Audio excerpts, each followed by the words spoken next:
नमस्कार मित्रांनो, माझं नाव आहे सुशांत. 30 डेज ऑफ माय लाईफमध्ये आज आहे आपला दुसरा दिवस. आज आपण सकाळी उशिरा उठलो, त्यामुळे गाई वगैरे घेऊन आपण उशिरा गेलो. समोर रायगडचं दर्शन घेतलं आपण.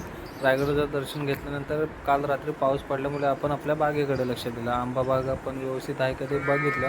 त्याच्यानंतर आपण घरी आलो. येता येता आपल्याला शिव दिसला. शिवला बाय बाय करून आपण घरी आलो. घरी आल्यानंतर चहा नाश्ता वगैरे केला. आज आपली जॉईंट मारणारी टीम आपल्या अगोदर गेलेली होती. मला झालं होतं लेट, म्हणून मी मागून गेलो. मागून गेल्यानंतर आपण वाटेत बघितलं तर पहिल्या साईडवरती पाईप नेण्याचं काम चालू होतं, म्हणून आपण दुसरी साईडकडे जायला निघालो. वाटेत श्लोक भेटला तर आपण गेलो श्लोकच्या घरी. श्लोकच्या घरी गेल्यानंतर श्लोकजवळ श्लोकने आपल्यासाठी आंबा कापलेला. आंबा वगैरे खाऊन आपण श्लोकलाच घेऊन गेलो दुसऱ्या साईडवरती. दुसऱ्या साईडवरती आपलं काम सगळं फायनल झालं होतं. फक्त पंप टाकून पेंटरला बोलून आपल्याला नाव टाकायचं होतं. पेंटरला फोन करून त्याच्याजवळ नियोजन करून घेतलं. त्याच्यानंतर गेलो आपण तिसऱ्या साईडवर. तिथे पंपाचं मेजरमेंट घेऊन आपण प्लंबरला सांगून नियोजन केलं. तिथून आपण गेलो चौथ्या साईडवर.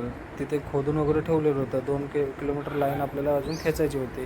ते सगळं नियोजन करून आपण आलो परत पहिल्या साईडवर. तिथे पाईप खेचण्याचं आणि पाईप जॉईन करण्याचं काम चालू होतं. ते सगळं आपण बघितल्यानंतर आपण 6 वाजता गेलो आपल्या मित्राकडे. मोबाईल रिपेअरिंग करायला आपण मित्राकडे दिलेला.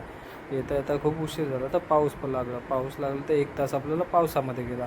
घरी यायला आपल्याला 9:30 वाजले. मस्तपैकी संध्याकाळी मिसळ खाल्ली आणि असा होता